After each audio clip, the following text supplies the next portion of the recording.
She is going to be Queen of England. She outranks almost everyone in that courtyard. And yet, she bent down. Twice. On the same day. In front of everyone. Why would the most powerful woman in the room lower herself? Not once. Twice. Stay with me. Because what she did next is the part nobody is talking about. This wasn't an accident. This wasn't a one-time formality. This was Garter Day 2026, one of the oldest, most secretive ceremonies in the entire monarchy. And almost nobody outside the UK actually understands what happens inside those walls. But here's what nobody is talking about: the second curtsy. The first one?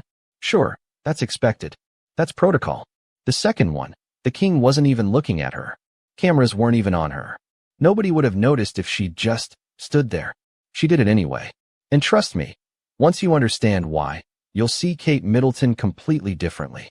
Let's go back. Way back. King Edward III. A royal ball. A woman drops her garter on the dance floor. Court erupts in laughter. Mockery. Embarrassment. The king picks it up himself and looks the room dead in the eye and says, "Shame on him who thinks evil of it." That line, still the motto of the order today, still written in gold on royal robes. Nearly 700 years later, Obsachi, a piece of clothing dropped on a dance floor, created one of the most powerful institutions in British history. This is the Order of the Garter. The oldest, most senior order of chivalry in Britain. And getting in?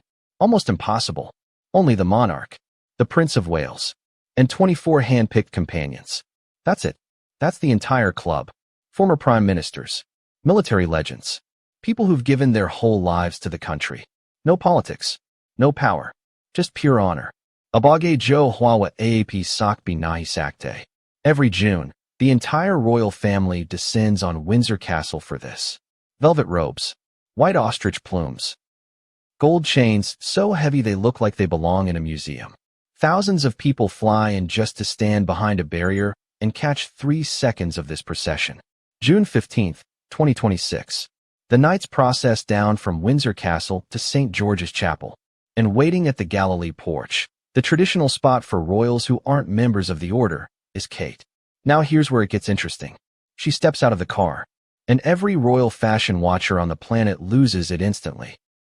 Butter yellow, a custom coat dress by British designer Patrick McDowell.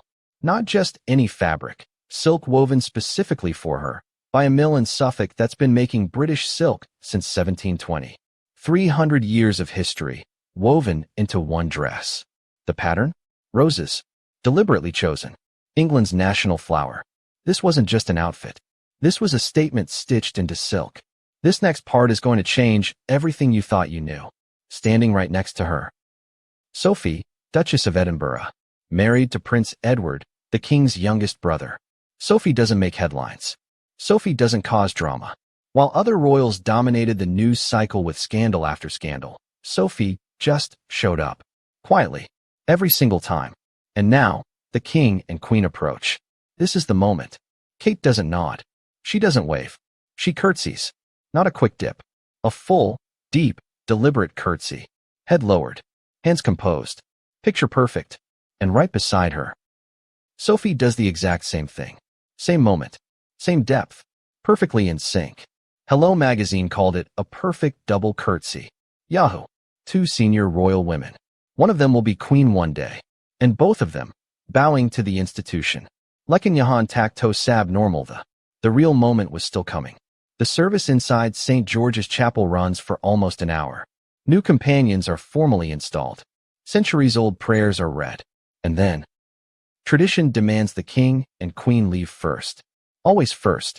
No exceptions. Charles and Camilla step into a horse-drawn carriage. The same kind of carriage used for Garter Day for generations. Crowds cheering. Guards saluting. The carriage starts to move. And this is it. This is the moment nobody expected. Kate, still standing on the chapel steps, curtsies again. No one is watching her.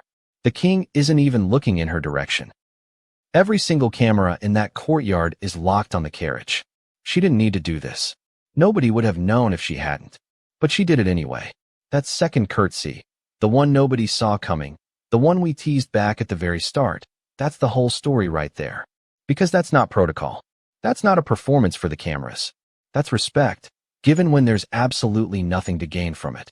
That's who Kate Middleton actually is. So here's my question for you.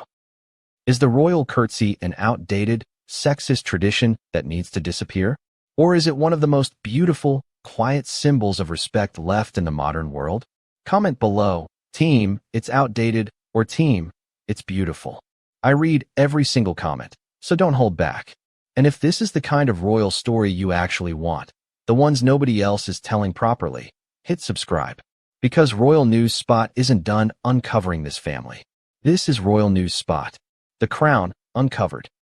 See you in the next one.